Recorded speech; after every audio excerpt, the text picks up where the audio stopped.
When it comes to Canadian monsters, the Sasquatch and the Ogopogo get all the press, and for good reason. With deep roots in native tradition, these legendary creatures can be reliably expected to appear to a handful of witnesses every year, their annual emergences sometimes becoming major stories on social and mainstream media. Despite their relative ubiquity, wildman and sea serpent stories are eclipsed in pervasiveness by tales of another mysterious being, which somehow manages to evade the limelight. Of all the unusual creature tales to populate Canadian folklore, none is more common, yet paradoxically more obscure, than those involving little people. Elusive, vertically challenged denizens of the civilized frontier, who are said to be endowed with preternatural power. Nearly every First Nation in the Great White North, from the Atlantic to the Pacific to the Arctic, has traditional tales about diminutive, often hairy men and women who haunt the high mountains or rocky riverside cliffs. Unlike most native legends, similar creatures are surprisingly prevalent in Euro-Canadian folklore, from the fireside stories of Icelandic Canadians, through the fisherman yarns of Newfoundland, to the ancient conte of Old French Canada. And of all the personal anecdotes sent to me by email, encounters with little people are by far the most common. In February 2021, I was contacted by a miner from Quebec whose remote cabin on the St. Lawrence River was besieged at night by two mysterious creatures, one of which, unbeknownst to the witness at the time, answered to the description of the Luton, a mischievous goblin of French-Canadian folklore. In the autumn of 2023, I received 3 independent first-hand reports of little people encounters in the province of Ontario, which accorded with local native legends of the Memekwesiw, little hairy water sprites said to haunt riverside cliffs and cut banks, as well as old pixie tales, once told by English immigrants to Ontario's Oxford and Waterloo counties. And throughout 2024, I received 4 personal stories involving little people, set respectively in the bush near Cross Lake, Manitoba, Sauk County in southern Vancouver Island, Toronto, Ontario's Scarborough district, and the Great Bay National Wildlife Refuge in New Hampshire, USA. In May 2024, I received a cryptic message from a woman who dabbles in mysticism, who claimed that during her astral journeys, she has interacted with a variety of little people, who have conferred advice and protected her from other astral travelers intent on stealing her energy. And more recently, in early November 2024, I was contacted by a woman from Vancouver Island who saw a little person when she was a girl, and who has since had several inexplicable experiences which she believes are connected with the island's little elusive inhabitants. We will revisit all of these stories in this video, arranged in the order in which I received them. Enjoy.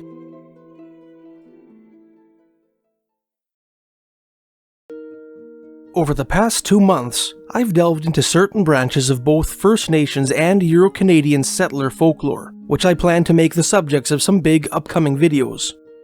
One recurring motif that permeates the legends I've been researching is the idea that extraordinary and mysterious phenomena are creatures of the past, denizens of some misty twilight era that dissolved with the dawn of the modern age.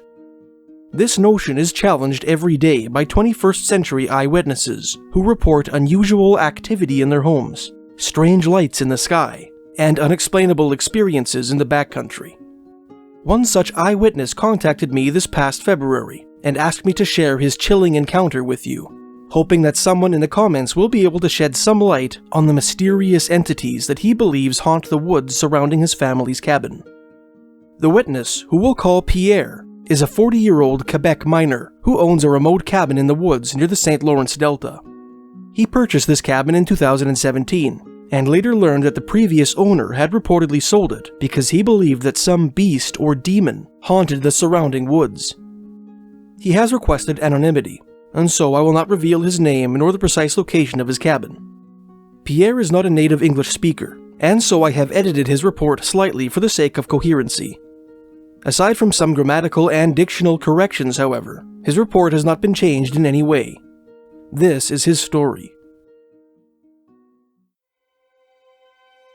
Quote, "On the evening of January 17th, 2020, I drove out to my cabin with my dog, leaving my wife and kids at home.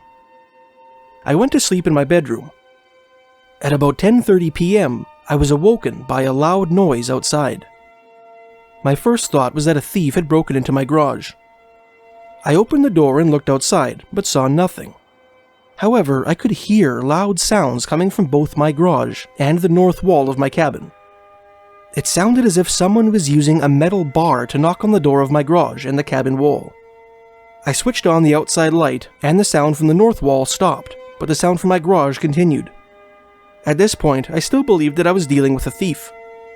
I grabbed my shotgun and put 2 shells in the magazine, leaving a 3rd shell in my pocket. Then I sent a text message to my wife. If I translate the message, it says, "There's something out there that's making a lot of noise. I'm going out with my 12 gauge to check on it. It's not normal. I love you." I opened the door, which is on the west side of the house, and stepped out onto the patio. At that point, the noise was still coming from the garage. When I put my foot on the first step of the stairs leading down from the patio, the noise stopped. I walked over to my garage with the intention to look inside, but when I arrived at the corner of the north and west wall of my cabin, I saw something, very tall, thin, and dark gray, crawling on the cabin wall. I just saw one long leg, a long, thin torso, and one long arm. I would guess that it was between 7 to 9 feet tall. As I looked, the thing disappeared behind the cabin's east wall. I have a light with a motion detector on the east wall, and when this thing crawled over there, the light bulb exploded. I was petrified. My brain couldn't rationalize what my eyes had seen. I chambered the first shell in my shotgun and walked over to the east side of my cabin. There was nothing there, nor were there any signs in the fresh snow. I thought that my eyes must be playing tricks on me. I went over to my garage and looked inside. There was no sign that anything had been in there. Nothing was moved. 3 full bags of garbage inside the garage were all intact. I checked around the garage but saw nothing unusual. I made to return to the patio, but just as I was turning my back, I caught a glimpse of a small creature with a height of around 3 to 4 feet jump from behind the back of my garage into a tree. I went back into my cabin and grabbed my bulletproof vest, my Type 97 semi-automatic rifle, and 4 magazines. Then I called my wife. I explained the situation I was in and sent a video, telling her to call me in the morning after she woke up. If I didn't answer my phone, I told her to call my friend Tony and ask him to come check on me, and to bring a loaded gun with him. I told her to tell the kids I loved them. She told me to call the police. Okay, I said, but what do I tell the police? That something very tall was crawling on the wall, and that something like a kid had jumped into the tree? I'll finish my night at the hospital in handcuffs. I said goodbye to my wife and returned outside. Immediately, the noise in the garage resumed. Like before, as soon as I put my foot on the first step, the sound stopped. I walked over to the garage, and as I approached, the same childlike creature I had seen before jumped from the garage into the tree. I didn't have time to shoot him. The creature jumped from that tree into another tree and disappeared into the forest. In my head, I thought that what I was seeing was not possible. I am 40 years old and have hunted and trapped for years, but I have never seen anything like the creature I was seeing that night. I went back inside the cabin and let the dog outside. He ran to the back of the garage and started barking at something in the trees. He also seemed interested in something under my pickup truck, but when I checked beneath the truck, I saw nothing. At 1:12 a.m., the sound stopped, and a strange light appeared in front of my cabin. At 1:12 a.m., the light disappeared, and calm returned. When it seemed clear that I was no longer in danger, I checked my game camera, which is connected to my cell phone, to see if I had captured anything unusual. I discovered that the camera had stopped working at around 10 p.m., about half an hour before I was awakened by the noise. I don't know what it was I saw that night. I've asked some people, who have suggested that the things I saw might be aliens, skinwalkers, or Wendigo. I don't know. Before that night, I didn't believe in anything like that. But I know what I saw, and I can't explain it. Every time I go to the cabin, I keep a gun near me. Every time I sleep there, I check the door 3 to 4 times during the night to ensure that it's locked. That's not normal. I admit that I remain traumatized by that night. Every time I go to bed, I think about it. I hope that someone on YouTube can help me figure out what those things were. I just want to protect my family, and to be ready when those creatures return." Unquote. The forests of Quebec are home to all kinds of nocturnal wildlife, including black bears, wolves, lynx, raccoons, foxes, opossums, and flying squirrels, but nothing resembling the frightening creatures that Pierre encountered on the night of January 17th, 2020. Old French-Canadian folklore contends that the forests of Quebec are haunted by loups-garous, or werewolves, apostates who transform into wolves or wolf-like men at night. Another old settler tradition of the St. Lawrence River Valley tells of little mischievous goblins called lutins who live on the fringes of the civilized world and delight in pestering their human neighbors. And the Innu, or Montagnais-Naskapi Indians, who have inhabited the forests of eastern Quebec for millennia, traditionally believed in a variety of preternatural entities, including elusive dwarves with magical abilities, as well as a gaunt, cannibalistic monster called the Wendigo. What do you think Pierre saw on the night of January 17th, 2020? Let me know in the comments below. Some of the most popular videos on this channel are stories involving little people, diminutive, mischievous, mysterious men and women with preternatural abilities, said to live in the wilderness and at the edge of the civilized world. In my videos, Elves from the North Pole, More Than a Fairy Tale, and Little People from the High Arctic, we explored little people stories from northern Canada and Alaska. In Elves, Dwarves, Fairies, and Goblins and Canadian settler folklore, we delved into the legendary Fairies of Newfoundland, the Dwarves of the Madawaska Highlands, the Huldufolk of New Iceland, and the Lutins of Old Quebec. In part 3 of my series on the British Columbia Triangle, we took a look at the mountain-dwelling dwarves of interior sailors' tradition, and in Legends of Prince Edward Island, we dug up forgotten tales of the small folk, whom legend says were the first inhabitants of Canada's smallest province. In this video, we will take a look at 3 possible first-hand encounters with little people in the Canadian province of Ontario, each story told to me personally by a friend or subscriber, and each eerily evocative of a legendary goblin of Ontario folklore. Enjoy. Our first and most recent story was told to me by my good friend J.R. Lucas, founder of the Ontario-based Great Canadian Camouflage Company. On June 10th, 2023, following his own strange experience in the storied forests of northern Ontario, outside the remote town of Bancroft, not far from Algonquin Provincial Park, JR sent me a series of intriguing messages via social media. "Got another weird occurrence for you," JR wrote. "I just got back from an ATV ride in the backwoods here. There is a maze of old logging roads, but no human habitation. A trail of bare human footprints appeared in the dirt near a swamp, and continued in only one direction for just under 7 kilometers. They disappeared as innocuously as they started. They were smallish footprints. They looked like about the size of a woman's feet to me. I did not intentionally follow them, but stayed on my planned route, and they just happened to stay on that same route too. The tracks were fresh, since it rained early this morning here. The tracks passed by several rough public campsites, all of which looked like they hadn't been used at all this year, and several lakes, all of which were unfished. I kept expecting the tracks to end up at a camp or something, but still that wouldn't explain why they only went one way. I've heard stories about beings that lure would-be rescuers to their deaths on fake footprint trails, and of course the Smallfoot. Now that I'm looking at a map," he later elaborated, "the tracks appeared at an elevation of around 322 meters, and disappeared at around 390 meters. At first blush, the notion that the small footprints were simply left by a barefoot woman seems the likeliest of all conceivable possibilities. When I asked JR whether he thought the tracks might have been left by an especially hardcore hippie, he conceded that the prospect of bumping into a nudist had indeed crossed his mind. However, the profound remoteness of the location in which the tracks were found, the ruggedness of that part of the Canadian Shield, and the disturbing legends endemic to the area hint that something stranger might be afoot.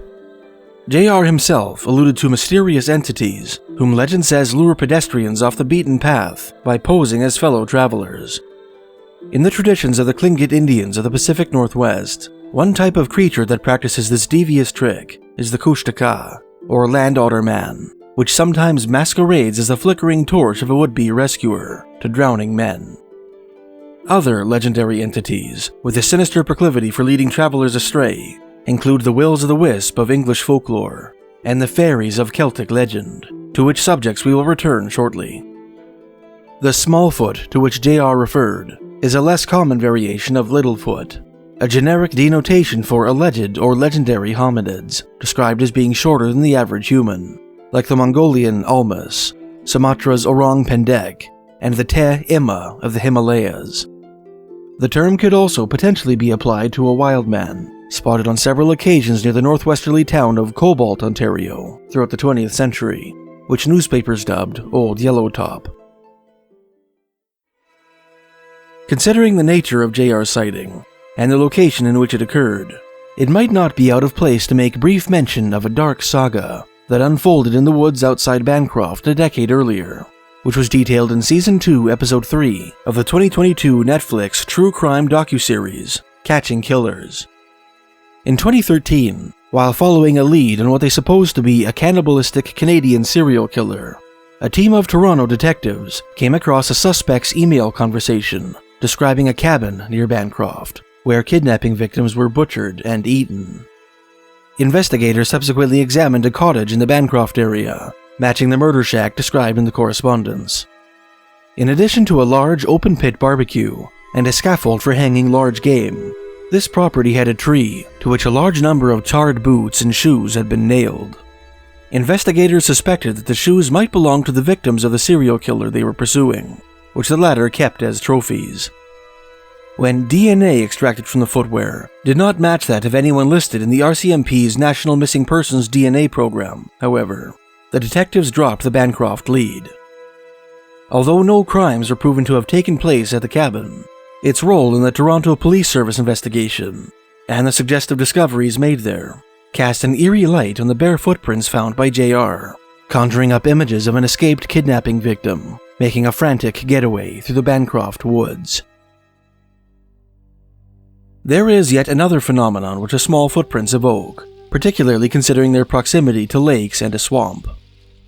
According to the traditions of the Ojibwe, the forests of Ontario were once inhabited by hairy dwarves called Memekwesiw, a word which, further to the east, denotes a race of long-haired sirens that abide in various bodies of water. To the Ojibwe of northern Ontario, the Memekwesiw were little hairy-faced men and women who dwelled atop the cliffs that border lakes and rivers. In his posthumously published 1916 article on Ojibwe tales from the North Shore of Lake Superior, American anthropologist William Jones, a scholar of Fox Indian heritage, included a short story which indicated that the Ojibwe sometimes left gifts for the Memekwesiw of Lake Nipigon, which the dwarves sometimes reciprocated with gifts of their own. Jones' story also indicates that the Memekwesiw were easily offended, and would go so far as to fatally stone those whom they imagined had insulted them. In their 1962 book, Ojibwe Myths and Legends, American anthropologists Sister Bernard Coleman of the Order of St. Benedict, Ellen Frogner, and Estelle Ike touched briefly on the legend of the Memekwesiw, which they learned from Ojibwe elders. Many times, they wrote, when the Indians are traveling in their canoes, they see the strange little people, but they can never get near them. Sometimes, the little people are in a canoe, and sometimes they play on the cliffs along Lake Superior. One time, some Ojibwe saw some of these little men in a canoe on the lake. When the Indians tried to get near them, the little men jumped out of their canoe and ran up the cliff, hiding their faces in their arms. One time, an Indian killed a partridge, and when he went to get it, it was gone. The little people had taken it away. The hunter could hear them laughing in the distance. Whether or not the small footprints discovered by JR in the hills outside Bancroft were leavings of the Memekwesiw is a matter of pure conjecture. Another experience sent to me by a retired medical laboratory technician named Bob, however, was directly imputed to a run-in with that creature by the witness himself. In an August 3, 2023 email with the word Memekwesiw as the subject line, Bob detailed a frightening adventure he had with two teenage friends in the mid-1980s on a camping trip in the Rouge River Valley, beyond the northeastern edge of Scarborough, Ontario. The three companions had made their camp on a hill overlooking the Rouge River, or perhaps its tributary, Little Rouge Creek, in what is now the Rouge National Urban Park. Bob placed the camp somewhere between what was then the Beer Road landfill, now Beer Hill Park, and Bede Hill, an archaeological site on the banks of the Rouge River, where Seneca Iroquois invaders established a village during the Beaver Wars of the 17th century. No ordinary adventurers, Bob and his camping buddies were the self-described scary kids in town. A crew of violent troublemakers who routinely got into fights, made homemade firecrackers, committed crimes, and generally walked on the wild side. On the night in question, these mischief makers were itching for trouble. We were there for 9 days, Bob wrote. Our liquor had run out on the evening of the 3rd night, and by the 5th night we were jonesing, so we decided to scout for partiers closer to town. We armed up with machetes, knives, and a pellet gun, then camouflaged our faces. The plan was to find a group of partiers to attempt an alcohol theft. Bob and his companions hiked out of the hills, crossed a road, and plunged into another stretch of wilderness to the north, beyond which lay a residential area. They then veered off the main path and headed down a familiar game trail completely enclosed by greenery, which they had dubbed the Tunnel of Darkness. After taking a few steps into that silent, verdant corridor, Bob and his companions were all smitten by the same unaccountable wave of dread, a sensation so sudden and powerful that it stopped them dead in their tracks. We came out of the tunnel, Bob wrote, and up on the edge of the ridge, both slow and wary. Suddenly, a little dude, maybe 2.5 feet tall, just comes walking up the ridge path to our left, naked, grayish and dirty, with a short coat of fur. He came strolling, swinging his arms and looking down at his feet. We were frozen, but he suddenly stopped in shock, noticing us, both arms stiff and out to the side a bit, palms down. Then he dove down the side of the ridge, away from us in fear. Terrified, the 3 teens screamed and bolted for the tunnel. A few moments later, when the edge had worn off their initial shock, the friends looked at each other shamefaced, brandished their weapons, and tore after the fleeing dwarf. We never found him, Bob wrote. We stayed 3 more nights in the hills south of the roadway, but we never went out for hikes alone. I have been telling myself that I will return and investigate further, but I never have, and come to think of it, I never camped in the woods again, only in campsites. Our third story is the sequel to an old family legend told to me by my friend Bex Coral of Oshawa, Ontario. This tale begins far to the east, in the Canadian Maritimes, near the village of Neils Harbour, Cape Breton Island, Nova Scotia, on the Cabot Trail. Around the turn of the 20th century, Neils Harbour was home to Bex's great-great-grandfather, Simon Mead. Mead was a railroad brakeman, whose job often included clearing brush and obstructions from the tracks. One day in the early 1900s, when he was between 16 to 18 years old, Mead was clearing a stretch of railroad in the Cape Breton Highlands when he spotted an unusual figure up ahead on the tracks. The fellow had the size and proportions of an 8-year-old boy, but was very clearly a mature man, with dark eyes, olive skin, and a short beard. He wore a brown suit and carried a leather satchel.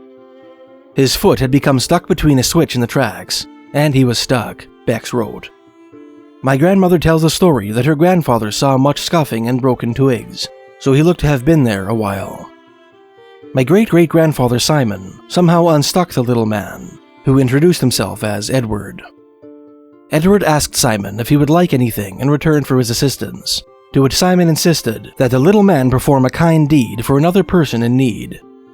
In his heart, he felt that he needed nothing in return for helping another living being. Edward then told Simon that he would bestow a special gift upon him and his family and would watch over them. Simon went on to become a sort of faith healer who could cure maladies by the laying on of hands. According to family tradition, he was well known for his mysterious ability in that corner of the Canadian Maritimes. Edward's beneficence towards the Mead family appears to have extended down the generations to Simon's descendants and across provincial lines to Ontario, where Bex's family settled. Every day in December, Bex told me, each member of her immediate family will inexplicably come across a single Canadian dollar, placed by some mysterious benefactor in a conspicuous location, most often the depression of a particular household ornament. In accordance with family tradition, these coins are all allocated for the purchase of a gift for someone special. Eddie the elf knows if you get greedy, though, Bex explained. So if you spent the money on yourself, you get nothing the next day. Bex concluded by telling me that she is almost positive that she once briefly saw Edward in her family's kitchen in Port Perry, Ontario, when she was a child. When she boldly dashed into the kitchen to investigate, however, there was nothing there but 4 quarters on the floor, neatly stacked. The implication of Bex's story, that Edward the elf may have followed her family from Cape Breton Island to Ontario, echoes an element of Ontario folklore described in 2 related articles in the 1888 issue of the Journal of American Folklore. According to Canadian archaeologist William John Wintenberg, in his essay on the folklore of Ontario's Oxford and Waterloo counties, some English immigrants believed that Pixies, or Piskies as they called them, had followed them from Britain to Ontario. Pixies being small, mischievous, fairy-like creatures said to inhabit the moors and ancient landmarks of Devonshire and Cornwall in southwest England. One of Wintenberg's informants, an Englishman named Samuel Horrell, claimed that he had been led astray by Pixies while out walking one evening. I have forgotten the exact details of the story, Wintenberg wrote. In substance, however, it is as follows. One night, as he was coming home, he was misled by the Piskies, who so bewildered him that he did not even know his own home village. To discover where he was, it was necessary for him to turn his pockets inside out. Regular viewers of this channel may recall that, according to Newfoundland folklore, turning one's pockets inside out is a remedy against the machinations of fairies, who play similar tricks on their human victims. According to Wintenberg, elements of fairy folklore similar to this found their way to Ontario as well, imported to the province by Irish immigrants. In his article on the folk traditions of Grey County, Ontario, which he co-authored with his wife Catherine, Wintenberg listed several pieces of fairy lore he collected in the Georgian Bay area, including the belief that fairies are really fallen angels, the superstition that salt sprinkled in the butter churn will prevent fairies from stealing the milk, and an eyewitness description of fairies, which depicts them wearing red caps. One of the stories that Wintenberg's unearthed in Grey County strongly evokes Bex Coral's old family tradition, specifically Edward the Elf's numismatic allowances and aversion to greed. After outlining the story of a man whom the fairies punished as retribution for a certain transgression, the Wintenbergs wrote, "Another man found a 6pence in his shoe every morning, but one morning his brother woke up before him and took the coin. On awaking, he found the coin gone and said to his brother, 'You've spoiled my luck.' This proved true, for the fairies did not put any more money in his shoe." A third article by W.J. Wintenberg, dedicated to folklore collected in the Toronto area, and published in the April-June 1918 issue of the aforementioned publication, includes a paragraph describing an ardent belief in little people held by an informant named Robert, an Irish-born Torontonian. When asked whether he believed in fairies, Robert told Wintenberg a story about a man who built a wall in the city of Kilkenny, Ireland, unwittingly blocking a path used by the fairies. Although they could have used a gate at each end of the wall, Wintenberg wrote, the fairies promptly tore down the wall. The man rebuilt it, and it was torn down again, so he let the fairies have their way. Robert firmly believed this, because he had seen the place, and seeing is believing.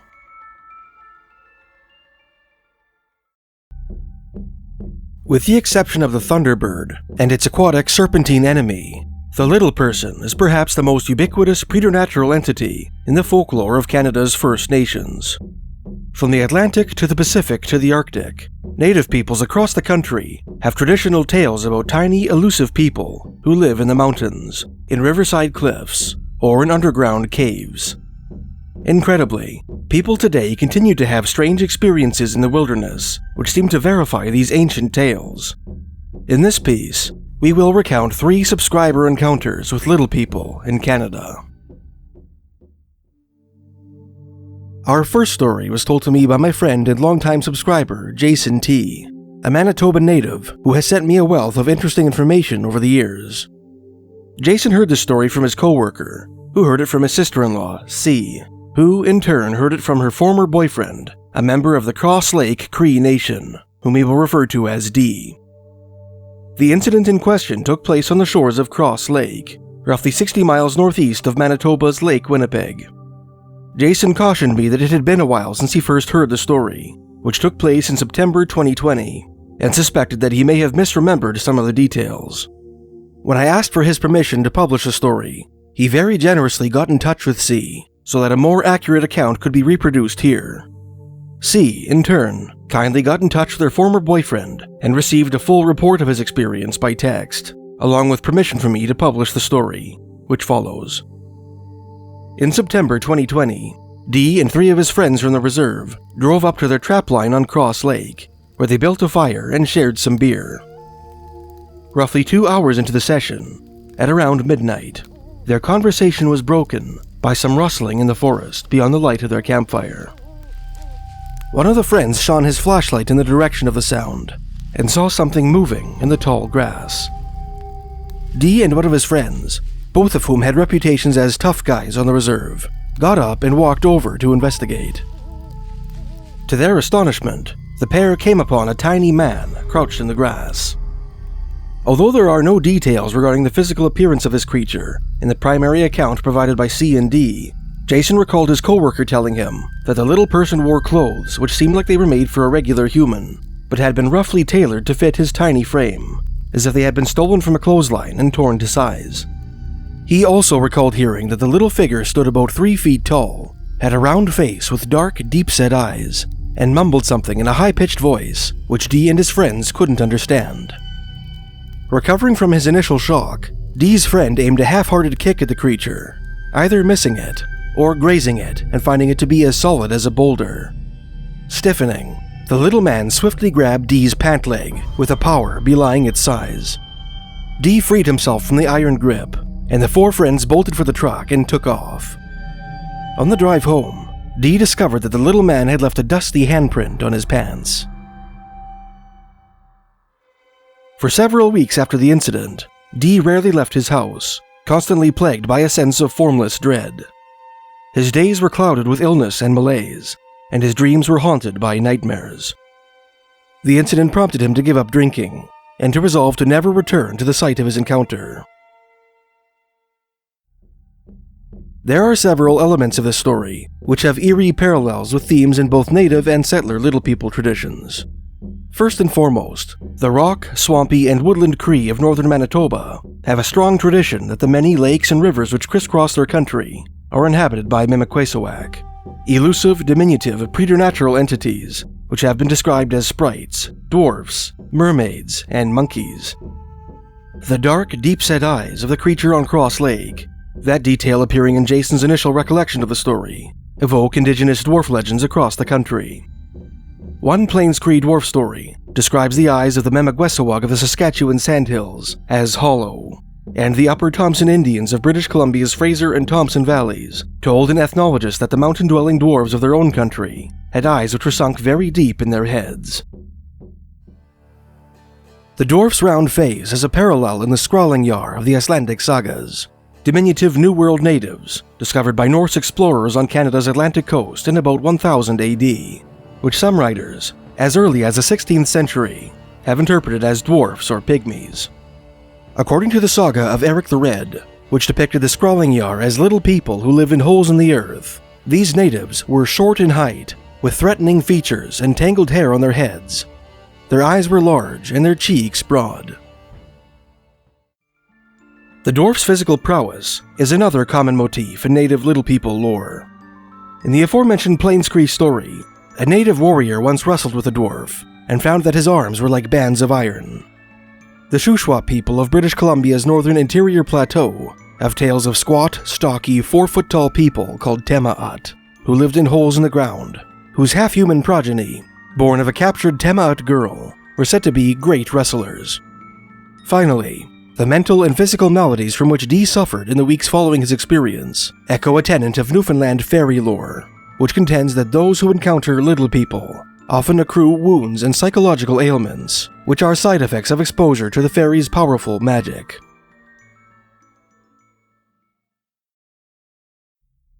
We owe our next story to Joe Matheson, a resident of Vancouver Island, British Columbia, who sent me an email in October 2023 in which he described his terrifying personal encounter with Little People near the southernmost tip of Vancouver Island.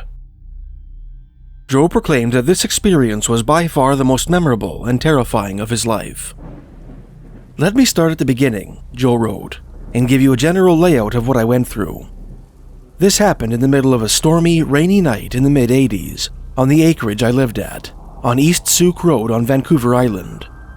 I was an electrical apprentice at the time, putting myself through trade school and living with a beautiful native girl named Melody and her 2 children. We were both only 20 at the time. It was the middle of the night. It was dark and it was storming, raining with thunder and lightning all night long. I don't know what initially woke me up, but I do remember sitting up in the bed in the living room, looking out the window at the garden, and the yard was lit up with a motion light in the rain. And holy smokes, if you've ever had a sight that would turn your hair white, this would have been it. Around 10 feet from the windows, moving from right to left, was a group of between 4 and 5 goblin-type beardless men, around 3.5 feet tall, very skinny, slightly exaggerated, oversized, narrow faces, with large ears, large noses, and strange eyes. They were wearing these really plain, simple clothes, like I remember Robin Hood and his merry men would have worn in those silly 1950s movies. They almost looked like they were made of felt, and they were only shades of green and brown. All of them were wearing these silly triangular hats that were shaped like a newspaper boat that you'd fold for children. No weapons or tools or anything, just the snug-fitting clothes. And what was silly, but I'm positive about it, was that they were wearing these silly sock-like booties with pointed toes that curl upwards.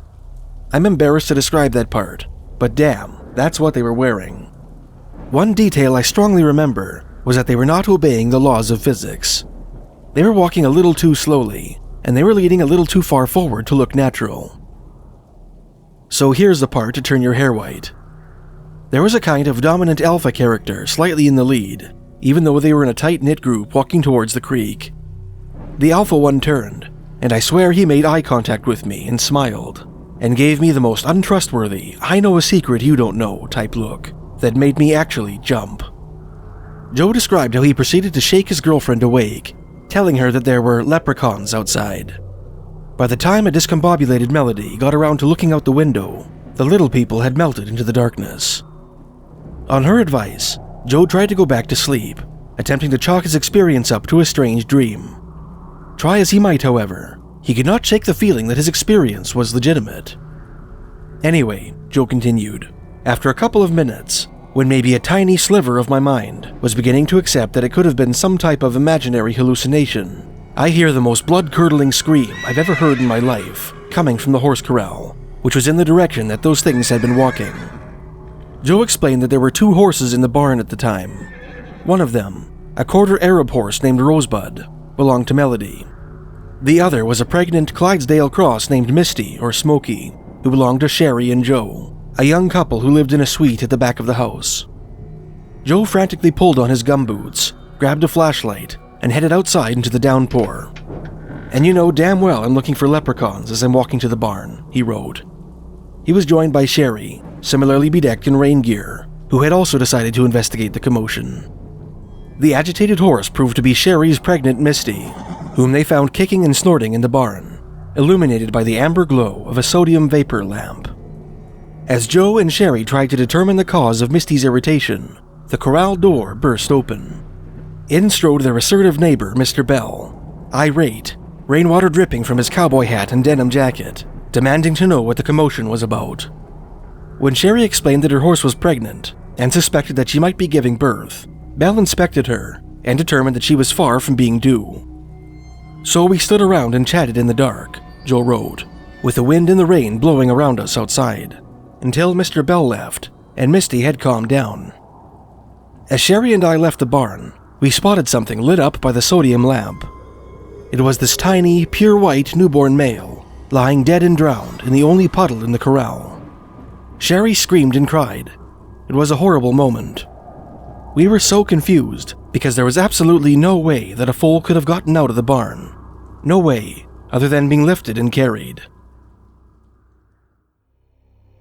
Determined to make sense of his strange experience, Joe began to research the legend of the leprechaun and discovered that, according to the Druidic traditions of the ancient Celts, pure white male newborn livestock were regarded as perfect sacrificial material.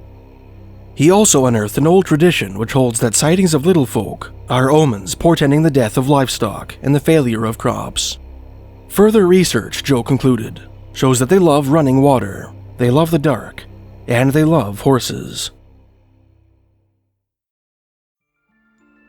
Our next story comes from Tom Andritsos of Scarborough, Toronto, Ontario, who runs a YouTube channel called Scarborough Sasquatch Station. Link in description. Tom reached out to me in November 2023, telling me that he encountered little people on 2 different occasions in Toronto. Tom explained that his first experience took place in 1971, when he was 7 years old. At that time, his family lived on the east side of Toronto's Dufferin Street. Although his uncle's family lived on the west side of the street within walking distance, Tom's parents forbade him from crossing the busy thoroughfare without their permission. One Saturday morning in May 1971, Tom felt a strange attraction to the west side of Dufferin Street, distinct from the typical tantalization begotten by the forbidden sidewalk. As I was standing there, he explained, I sensed an external energy source from across the street, sort of beckoning me to come closer and investigate. Risking the sting of his father's belt, Tom gave in to the creeping compulsion and let the mysterious energy guide him across the street. Tom soon found himself in a field behind a junior high school, heading towards a brick wall at the northwest end of the yard, from which the energy seemed to issue. The wall stood about 4 feet tall, he wrote, and was made out of older turn-of-the-century bricks. I now placed my hand upon this wall. I followed the energy flow to its strongest point, now emanating in waves at this junction where a newer brick wall had been added around World War II. Tom examined the wall for some time and confirmed that the strange sensation he felt indeed seemed to be strongest at the junction of the old section and the new. In the process, he noticed that the face of this structure was marred by the faint outline of a circle, slightly darker than the surrounding bricks, which was perfectly bisected by the line of mortar which separated the 2 walls. Tom conceived the notion that this circle was a sort of doorway or portal, which was closed at the moment. In the 2 weeks succeeding his discovery, Tom made Saturday morning pilgrimages to the circle on the brick wall, where he experienced the same uncanny sensation that had first drawn him to the spot. On the second escapade, he found one of his neighborhood friends playing in the schoolyard with his older brother, the latter having the reputation of a bully. For fear of ridicule, Tom kept tight-lipped about the profound sensations which the wall aroused in him, and his idea regarding the nature of the dark circle. On his third trip to the schoolyard, Tom found that the portal on the brick wall was considerably darker than before. Suspecting that it might have opened, he seized a stick and, careful to conceal his actions from his friend and his intimidating older brother, who were playing in the field, thrust it at its center. To his amazement, the stick disappeared into the bricks without encountering any resistance. Hoping to further examine the mysterious opening, but afraid to put his hand inside it, Tom asked to borrow his friend's kickball, which was lying unused nearby. Having received permission, he began kicking it at the wall, and finally mustered the courage to launch it directly at the portal. To his delight, the kickball vanished into the hole. Joy turned to fear when the ball did not bounce back. While he pondered how he would explain the ball's disappearance to his friend's older brother, Tom was astonished to see a tiny, wizened old man with white hair and a beard jump out of the portal with the kickball in his hands. He was thin, Tom wrote, about 16 inches in height, wearing blue clothes and a cap, with small hands and thin arms and a stern look on his face. This dwarf was soon joined by another little person, this one an androgynous character, with delicate and uncanny facial features, dressed in green. The 2 entities proceeded to admonish Tom for his carelessness, expressing their amazement that he was able to see them, and enjoining him not to tell anyone about the portal, before retreating back into the hole from which they had emerged. In spite of the injunctions, Tom promptly described his incredible experience to his friend, and received a thrashing after the latter repeated the story to his big brother. Tom's second encounter with the little person, which took place 12 years later, closely resembles another experience recounted in a previous piece, told by a witness who asked to be identified as Bob. Both of these run-ins took place in the Rouge River Valley in Scarborough, Ontario, at the southeastern edge of Toronto. Our final story is not set in the Great White North, but rather in the American state of New Hampshire. Sent to me by Jason M. in April 2024, this encounter took place in the William Ferber Ferry Way Trail, not far from the Maine border, in January 2015. The following is Jason's story in his own words, written shortly after the event in question. I live in Salisbury, Massachusetts now, with my wife and 2 small kids. I am from the South Shore in Massachusetts, so I'm not that familiar with the area up here. Last summer, I had come across this great bay up in New Hampshire. I never knew there was a big bay up there. I always just thought it was a little stretch of coastline, and that was it. This past winter, I noticed there was some kind of nature preserve on Great Bay, so I tried to go up there for a little day trip with the family. As it turned out, the nature preserve is right next to the runway for Peace Airport, so there were thunderously loud jets taking off every few minutes. I failed to understand how that would be good for the wild animals. On the day we went, there were only a few cars in the parking lot. We had passed a couple of people walking or jogging along the road on the way in, so I suppose those are the people whose cars we saw. After we got out of the car, we went over to a kind of raised boardwalk, which I gathered was supposed to go off through the woods. It was covered by about 2 feet of snow. I remarked to my wife that I thought the federal government probably had enough money to come out with a snow shovel and clear off the walk. In spite of the snow, we tried to get down the walk a little ways, since we had driven up there just to see this place. This was about when I noticed the planes taking off, at about 150 decibels, I would guess. My wife was lagging behind with our younger son, and my older son ran off ahead until I couldn't see him around a corner and through the trees. After a couple of minutes, he came walking back. He said he had seen a little man who had a basket of candy around his neck, and told my son to reach in and take some candy.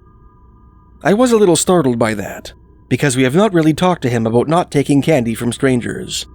He is rarely out of our sight, but it doesn't seem like strangers offer candy to kids like they used to, so it has never really come up.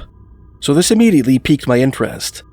I suppose there must be some kind of unsavory character up the path, so I went along ahead, but I didn't see anything, or any signs of footprints in the snow. My son pointed to a particular spot by a tree next to the path. He insisted a little man had been there, but he had told him he wouldn't take the candy, and had to go back to see his parents. He was very insistent and specific about it. After we were back in the car, he said that the little man had metal-colored skin. He kind of seemed to be struggling to come up with the appropriate words to describe it.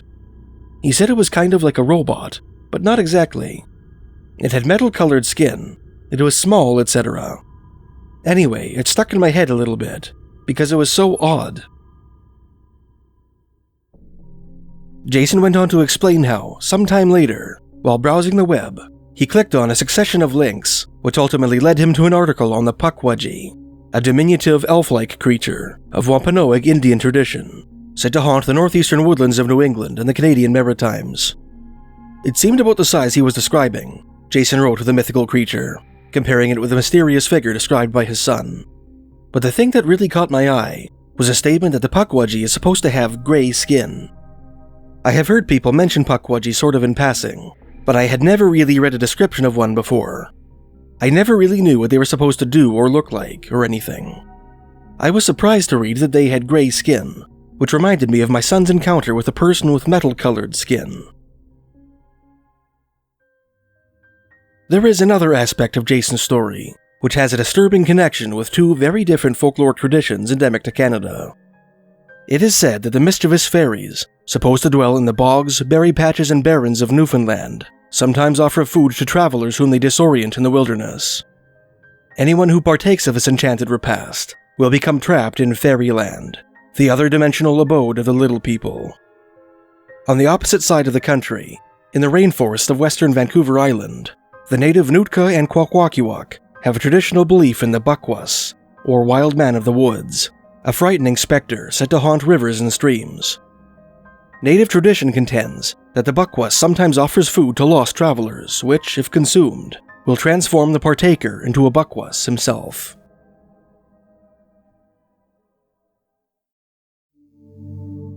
My name is Lisa Hamelin. I'm 39 years old, from Vancouver Island.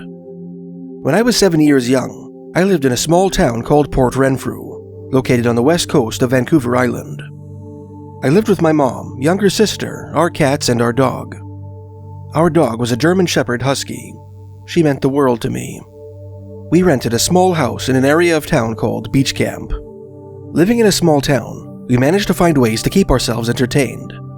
We'd go to the library and take out stacks of books, as many as we could carry. We'd camp on a sandy beach across from the San Juan River Bridge, close to our house.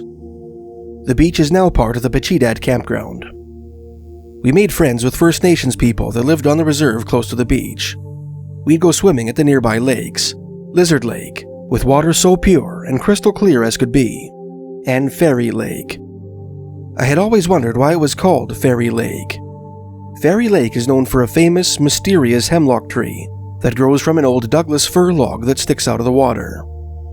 This little tree has been a tourist attraction for many years. Our mother had always taught my sister and I to respect nature, the forest, and all the creatures that live within it. People come from all over the world to see our beaches and beautiful forests on Vancouver Island. Many visitors seem disappointed to see a lot of these forests disappearing, the massive clear-cuts and all the wasted wood. It's a real shame. Some of these people do not have such beautiful trees and forests like we do on Vancouver Island.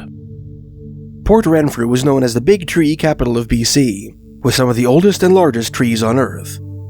Here you can find trees like Lonely Doug, a giant Douglas fir that was spared from logging, Canada's largest Sitka spruce, and Canada's gnarliest tree in Avatar Grove, as well as impressive Douglas fir and red cedar trees. The Red Creek fir, an ancient heritage tree, recognized to be the world's tallest Douglas fir tree on Earth, is at least 1,000 years old. We would go on hikes through these beautiful ancient old-growth forests. We hiked to see the Red Creek fir tree one day. My mother told my sister and I that this tree was magical, that it could talk. She told us that, if you listened closely, you could hear it. I hugged the giant tree.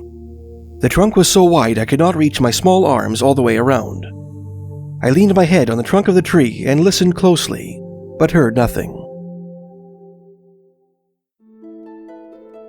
One sunny afternoon, we went for a hike down a path we had never hiked before. I believe it was actually a small, inactive logging road. It was just my mother, my little sister, our dog, and myself. There was no one else around. At least, that's what we thought. I remember feeling a bit uneasy as we walked up this overgrown path. I didn't want to run into a cougar. I felt a bit safer with our dog, and our mother usually had a walking stick for protection in the forest. We walked along the path of dirt and stones, in a forest of Douglas fir and hemlock trees that reached to the open sky. Wildflowers, moss, and ferns grew along the forest floor that surrounded us. Sunlight beamed through the tree branches, spreading its warmth and light. There was a bend in the path. We passed by a hemlock tree. Sunlight sparkled through its branches. Then we came to a clearing in the forest. In the middle of the clearing was an old tree stump from a tree that had been cut down some time ago. Sitting upon the stump was a little man who looked like a dwarf. I felt a sense that he was sad in a way, because the tree he sat upon was cut down. He was about 3 feet tall. He looked to be in his 20s. He didn't have a beard, and his hair was dirty blonde to light brown. He was dressed in earthy-colored clothes, and a brown hat that flopped over at the side, like the Phrygian cap worn by ancient mariners as a protective headgear. The dwarf wore unusual elf-like boots that were a brownish golden color that twisted at the toe. My eyes were fixed on his boots.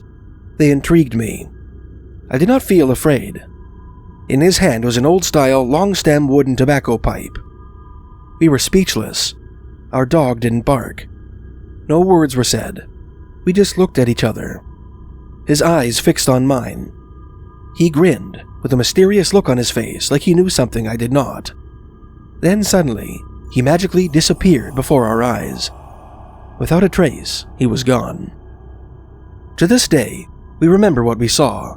The day we saw magic in the forest. I had once thought these things only existed in fairy tales. I was wrong.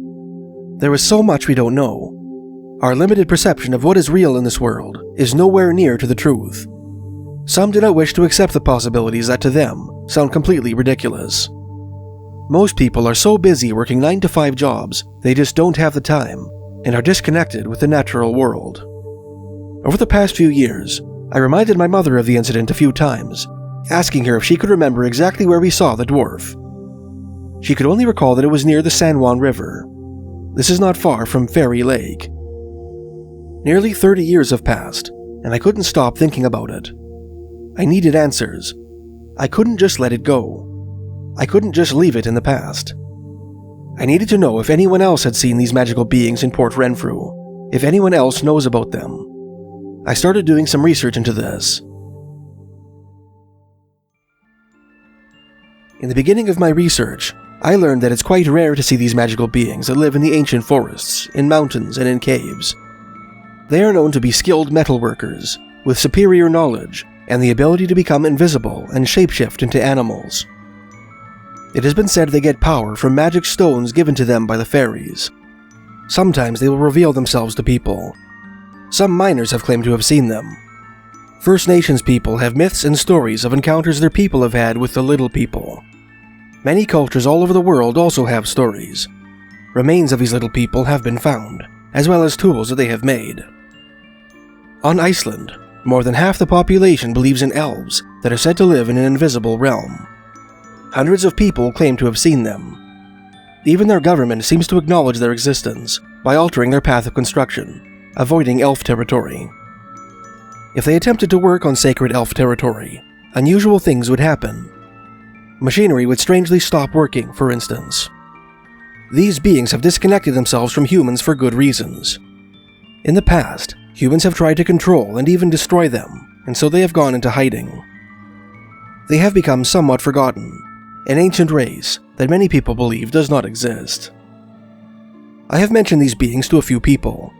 Some people believe in the possibility and are fascinated by the subject. Others have rolled their eyes in disbelief, acting as if I'm crazy, or insinuating that I must have been on drugs.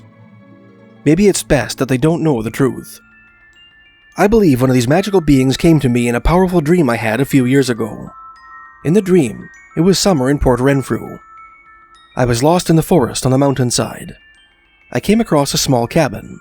A dwarf family lived there. They knew I was lost. The father sent his son to take me back to civilization. We walked through a long, wide forest path. Alongside the path were other dwarf families that were camping. Eventually, we met the end of the trail that led to the beach. At the foot of the trail was the largest old-growth tree I have ever seen. We walked onto the beach by the San Juan River. I noticed a strange pipe under the sand that led to the ocean. The dwarf told me that this has helped power their homes for thousands of years, and that they harness energy from the ocean. There was a tidal wave that stood still by the shore. It was very much alive, but as if frozen in time. It stood still, not touching the dry sand on shore. The dwarf told me not to be afraid, that things here can be what you want them to be. Then the dream ended. I've never had a dream about the dwarfs before, and have not had one since. I continued my research. I read a First Nations legend called When the Mountain Dwarfs Danced. The story takes place on Nootka Island off the west coast of Vancouver Island. In this story, the dwarfs invite a native man to the Memekwesiw cave, where they danced around a large magic drum. The man accidentally kicked the drum, which was said to have caused an earthquake and then a tsunami. This was a significant yet unfortunate event in our history. I also read about the anthropologist Philip Drucker, who may have stumbled upon dwarf cabins on the mountainside while exploring Nootka Island. I met a guy who was visiting a woman staying next door to me in the city a few years ago. I shared my story of the encounter I had in Port Renfrew. He told me that his grandparents lived in Port Renfrew. They would talk about the little people living in the forest near their property, and would leave apples out for them. I don't know for sure if this is true, but it's possible. I was in the hospital about a year ago. I met a member of the Pixies First Nation from Port Renfrew while I was in the waiting room. I asked him if he knew anything about these magical little people in Renfrew. The room had other people quietly listening in on the conversation. The young man told me his people would often see them at the longhouse before it caught fire and burned to the ground. I don't know if what he said was true, but it's possible. At some point, a hunter got in on the conversation and asked me, "I have hunted in the forest many times. How come I have never seen these little people?" he said, sounding somewhat incredulous.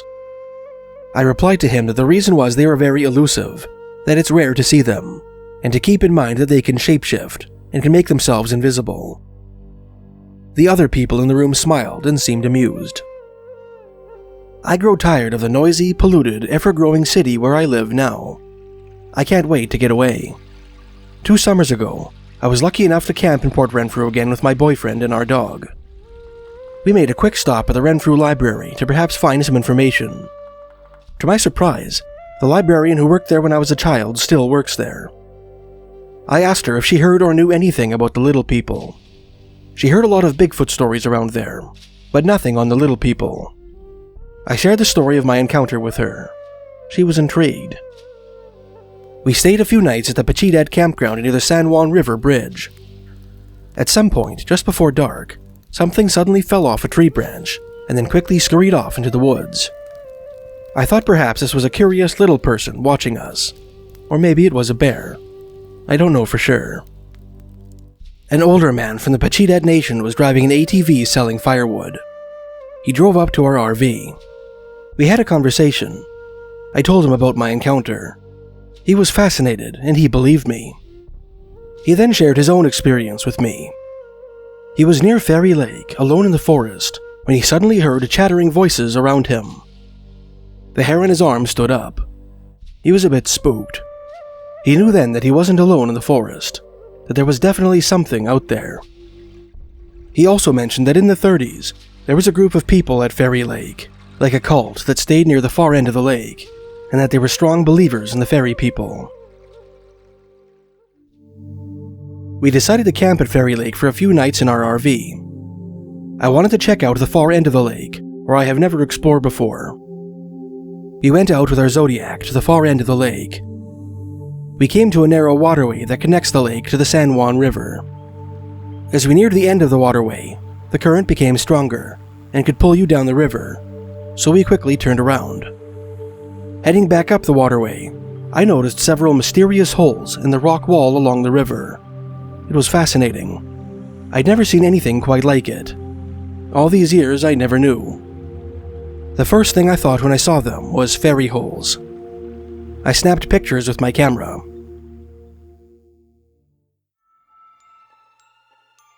We also hiked Avatar Grove and got to see Canada's gnarliest tree. There were other people hiking the trail as well. On the trail heading back to the road, a little girl began a conversation with me about fairy people. She told me that she was also camping at Fairy Lake. She told me that she saw a fairy at Shawnigan Lake where she lives. Her parents followed not far behind. I turned and looked at them. They smiled at me in approval. I think they knew what we were talking about. The little girl told me that she believes fairies are real, but many people don't believe in them. I told her that I believe. I asked her if she knew why Fairy Lake was called Fairy Lake. She did not know. I told her that it is believed that fairies live around the lake. She smiled.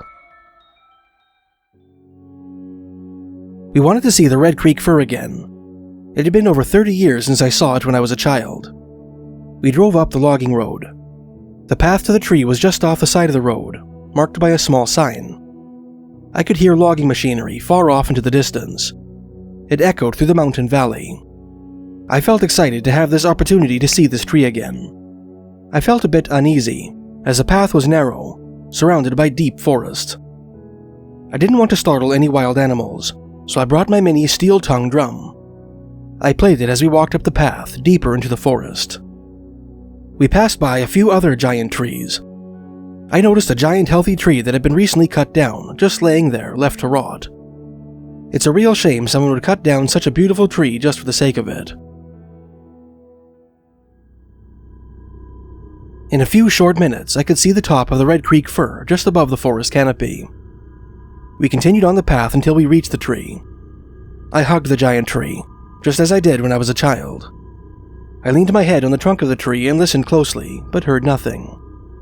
Then I walked around the tree. Beside the tree, on the ground, lay a large flat piece of wood. This piece must have fallen off the tree years ago when it was struck by lightning. I walked upon this wood, playing a random melody on my tongue drum.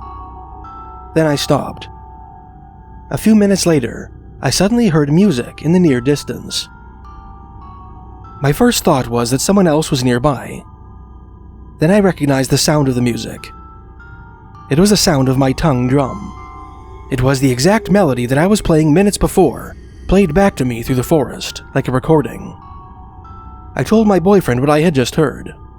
He suggested that this must have been an echo. I don't think this is possible.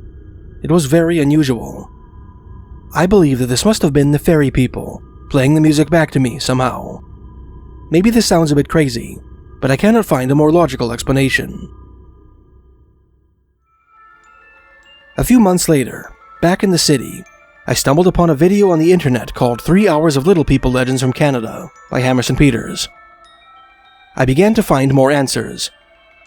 I was thrilled to learn the Cowichan tribe believed the mountains that dominate the interior of Vancouver Island were inhabited by mysterious elf-like beings. I learned that Martha Douglas Harris had written about these elusive beings. She wrote in a 1901 book, History and Folklore of the Cowichan Indians, that they were a strange people who can make themselves invisible. They're almost like spirits, and they are supposed to live in caves. My boyfriend told me the other day, "You'll never catch one." My response was, "I do not wish to catch one. I only want to help them. They are important and mean a lot to me."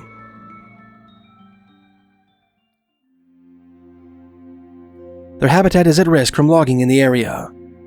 There are also endangered species at risk that can only survive in these ancient old-growth forests. The Fairy Creek Valley watershed in Port Renfrew is one of the last ancient old-growth forests left in BC. Hundreds of protesters have been arrested trying to save what remains of the old-growth forest in BC, and particularly Fairy Creek Valley. Fairy Creek Valley also holds spiritual significance for First Nations people. Many would like to see the valley protected. Nearly 90% of these ancient old-growth forests on the South Island have already been logged. They are some of the largest trees on Earth. It's a no-brainer. We need to protect the last old-growth ecosystems in southern BC. The ecological value of these ancient old-growth forests is much more important than the timber value. The preservation of these forests is important for future tourism, and for the endangered species who call them home. People will continue to protest to help protect what's left, before these ancient forests and endangered species disappear forever.